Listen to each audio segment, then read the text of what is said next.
A localização na América quanto às línguas oficiais.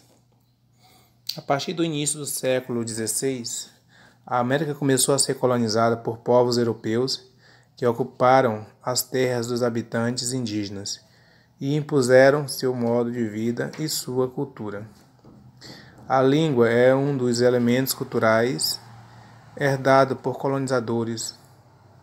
Por isso, existe atualmente no continente americano países de língua neolatinas, ou melhor, neolatinas, e países de língua inglesa e holandesa como idioma oficiais, além de línguas indígenas herdadas de grupos que conseguiram sobreviver à conquista e à colonização europeia.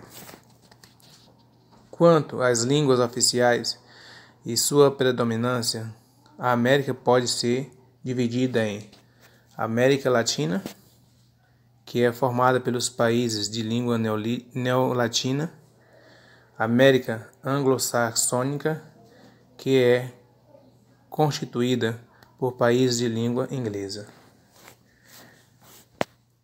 Essa divisão não é rígida. Existem países no continente americano que, embora tenha como língua oficial o inglês ou o holandês, devem ser considerados pertencentes à América Latina. É o caso da República da Guiana, da Jamaica e do Suriname, por exemplo, que, por causa de suas características históricas e sociais, assemelham-se mais aos países latino-americanos. Como semelhança histórica, podemos destacar por passado colonial, caracterizado pela exploração, ou seja, a organização da população voltada para atender às necessidades da metrópole, implantação da grande propriedade agrícola na monocultura e da exploração mineral, produção com base no trabalho escravo indígena e do negro africano. Tendo por base essa classificação, o Brasil situa-se na América Latina. Na América, alguns países têm mais de uma língua oficial. Observe o mapa e identifique-os.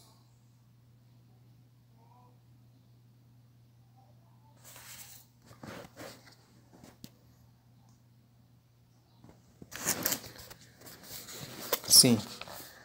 Pontos extremos do território brasileiro. Em virtude das vastas áreas do território brasileiro, as distâncias entre seu ponto extremo são grandes, tanto na direção norte-sul, distância latitudinal, como na leste-oeste, distância longitudinal. Observe a figura que representa o mapa nessas duas situações.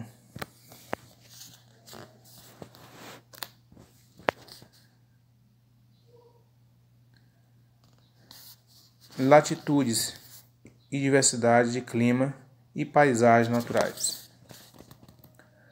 Há uma grande diversidade de climas e paisagens naturais do território brasileiro. Isso se deve, entre outros fatores, à sua longa extensão de norte a sul, pois as diferentes latitudes do território influenciam o clima de acordo com a intensidade, energia solar incidente ao longo do ano. O clima e outros fatores geográficos regionais exercem influência sobre o solo, as formas de relevos, a hidrografia e a formação vegetal. Veja só na figura como é formado isso.